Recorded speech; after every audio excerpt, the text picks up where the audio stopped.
आंध्र प्रदेशातील पोंदुरू, नकाशावर छोटंसं पण जगभरात नावाजलेलं हे गाव. इथे तयार होतं पोंदुरू खादीचे सूक्ष्म रेशीमसारखे कापड. पण या कापडामागे एक जुनी, कुणालाच न उमजलेली गोष्ट सांगितली जाते. शेकडो वर्षापूर्वी पोंदुरूच्या काठावर एक वृद्ध स्त्री राहत होती. लोक तिला अम्मा तांतुला म्हणत. तिचे हात बारीक कापसाला स्पर्श करत आणि त्या स्पर्शात जणू देवीची शक्तीच सामावलेली. म्हणतात तिच्या हातातून निघणारं सूत इतकं नाजूक होतं की चंद्रप्रकाशात ते धागे दिसतच नसत. फक्त हलक्या चांदण्यांसारखं काहीतरी तिरतिरायचं.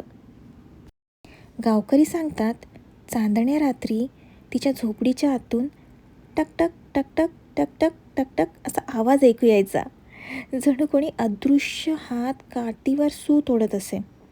पण सकाळी कधीच कोणी तांतोळीला थकलेलं पाहिलं नाही. तिच्या डोळ्याखाली कधी काळी वर्तुळे दिसली नाहीत आणि तिच्या हातात कधी कंप नाही. ती हसायची आणि फक्त म्हणायची, धागे माझे नाहीत, आशीर्वादाचा हात आहे.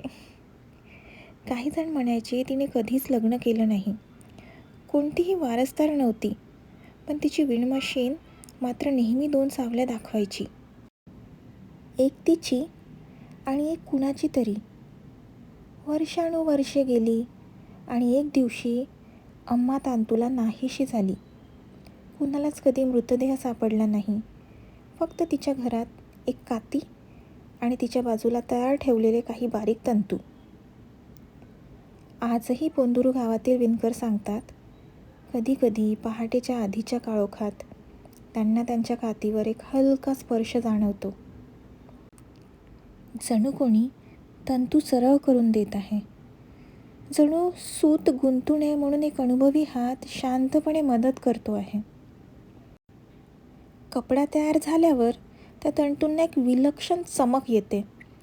बाजारात कुणीही पाहिलं तरी म्हणतं, हे पोंदुरूचं असलं पाहिजे. आणि विणकर हसतात, कारण त्यांना माहिती असतं अम्मा तांतुलाचा स्पर्श अजूनही त्यांच्या धाग्यात जिवंत आहे.